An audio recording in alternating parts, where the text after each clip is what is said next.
और अब भारतीय सेना के पूर्व थल सेना प्रमुख मनोज मुकुंद नरवणे ने सोशल मीडिया पर एक मैप डालकर बवाल मचा दिया है।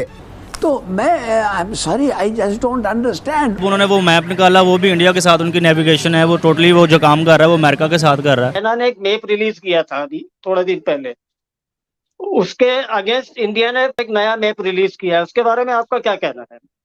आपने देखा होगा, मैंने देखा है वो मैप। चाइना को उसी की भाषा में सबक सिखाने का काम किया है। Today we have a very solid answer from India. So, do you know this man? So his name is Manoj Narvane.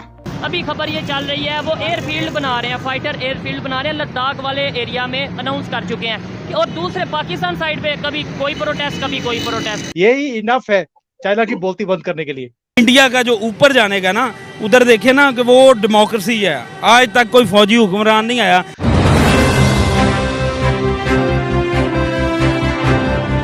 ये चाइना वालों ने शरारत करी। आपको मालूम है हमारे लोग भी कोई कम नहीं है।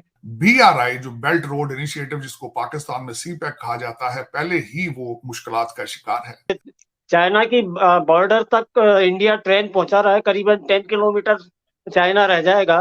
वो वंदे भारत जैसी मतलब VIP ट्रेन चलेगी तो अब आपके लिए तो आसान हो जाएगा। कमाल देखिए आप पंचोली जी, भी हिम्मत की दाद देता हूं मैं मोदी जी की। भी ये कहते हैं कि आप चाइना को जवाब क्यों नहीं देते। इससे ज्यादा बढ़िया जवाब मुझे नहीं लगता कोई हो सकता। चाइना ने एक मैप रिलीज किया था अभी थोड़े दिन पहले, उसके अगेंस्ट इंडिया ने एक नया मैप रिलीज किया है। उसके बारे में आपका क्या कहना है? आपने देखा होगा, मैंने देखा है वो मैप। पहली बात यह है कि चाइना ने बेवकूफी करी, बिकॉज कहीं ना कहीं वो भारत को तंग करना चाहता है इन चीजों से। लेकिन मैंने एक चीज नोट करा है कि मोदी जी हैं या उनकी गवर्नमेंट है, उनके ऊपर रत्ती भी फर्क नहीं पड़ा। उन्हें मालूम है ये सिर्फ एक भ्रमित करने के लिए, G20 से पहले कांग्रेस को और अपोजिशन को कुछ मुद्दा देने के लिए, डिस्टर्बेंसेस क्रिएट करने के लिए, इनको कटघरे में खड़ा करने के लिए ये क्रिएट किया गया है। इसका कोई भी सिग्निफिकेंस नहीं है।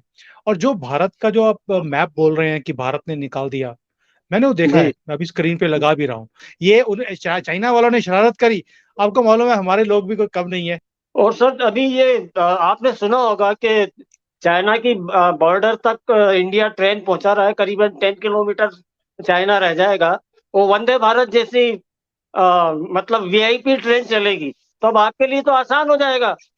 गाड़ी से वहां तक आ जाइए और 10 किलोमीटर अपना घूमते घामते और चले आइए ट्रेन में बैठ के दिल्ली सीधा।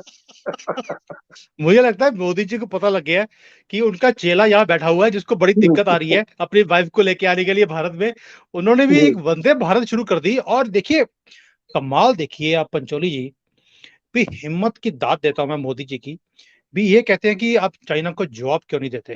राहुल गांधी एंड पार्टी, जो पूरे ऑपोजिशन सारे चोर इकट्ठे हो गए कि आप चाइना को जवाब नहीं देते।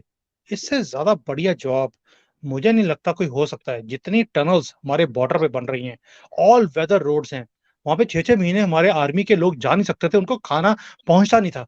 अभी पूरे बॉर्डर के ऊपर अपने एयर स्ट्रिप्स बन रही हैं, मिलिट्री बेसिस बन रहे हैं, टनल्स बन रही हैं। आई एम सरप्राइज, ट्रेन पहुंच रही है चाइना की बॉर्डर तक। इससे ज्यादा खतरनाक चीज कोई और हो नहीं सकती। वो भी वंदे भारत, भगवा कलर होगा ट्रेन का और वो बॉर्डर तक पहुंचेगी। यही इनफ है चाइना की बोलती बंद करने के लिए।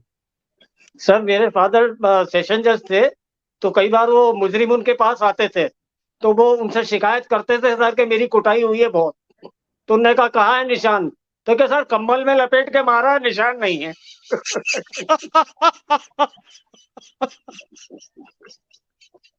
तो ये चाइना की भी मोदी जी ऐसे ही कुटाई कर रहे हैं।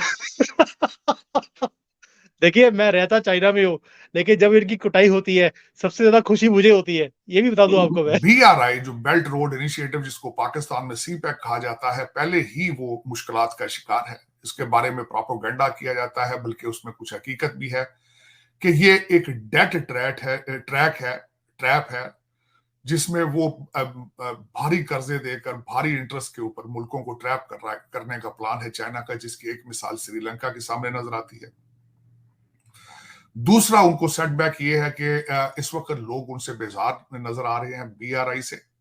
वो इस तरीके से कि इटली ने ऐलान कर दिया है कि हम BRI का हिस्सा नहीं रहना चाहते, तो उसको काउंटर किया गया है। और जो नया शिपिंग और ट्रेन का जो प्रोजेक्ट दिया गया है उसके बारे में बताना चाहूंगा। उसके 3 जो मेजर सपोर्टर हैं उस प्रोजेक्ट के, वो सऊदी अरेबिया है, UAE है और इजराइल है। इसमें दूसरे ममालिक भी मौजूद हैं जिस तरह भारत है उसमें।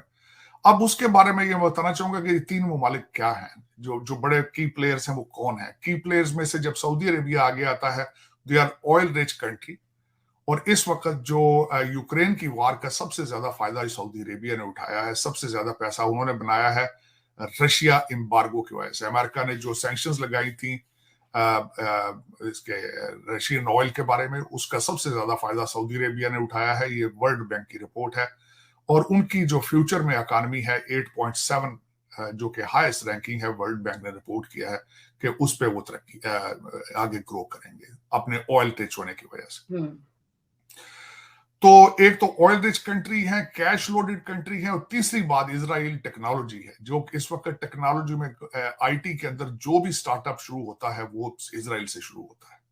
दूसरा अमेरिका का उसमें होना, अमेरिका का आशीर्वाद होना, भारत का उसमें होना। 2 चीजें हैं, टेक्नोलॉजी है और भारत की IT सेवी यूथ है, और उनकी पढ़ी लिखी यूथ भारत की एक स्ट्रेंथ है। अगर ये सारी चीजें इकट्ठी की जाएंगी तो चाइना इसको काउंटर किस तरह करेगा, ये सबसे बड़ी बात, सबसे बड़ा मुश्किल सवाल है इस वक्त चाइना के लिए। लेकिन यहाँ पे ये मैं बताना चाहूंगा कि ये अभी तक सिर्फ एक प्रोजेक्ट है। अब इसको डिलीवर किस तरह करते हैं, इसको शुरू किस तरह करते हैं, जब तक ये शुरू नहीं करेंगे अल्टीमेटली इस प्रोजेक्ट को सीरियस नहीं लिया जाएगा। लेकिन इट्स अ वेरी साजिद साहब, जिस तरह आपने कहा कि इसमें बड़े बड़े ममालिक शामिल हैं और पाक चाइना इकोनॉमिक कॉरिडोर जो है उसको काउंटर करने के लिए ये प्रोजेक्ट लॉन्च किया जा रहा है, तो अगर ये प्रोजेक्ट लॉन्च हो जाता है तो पाक चाइना इकोनॉमिक कॉरिडोर का क्या मुस्तकबिल नजर आता है?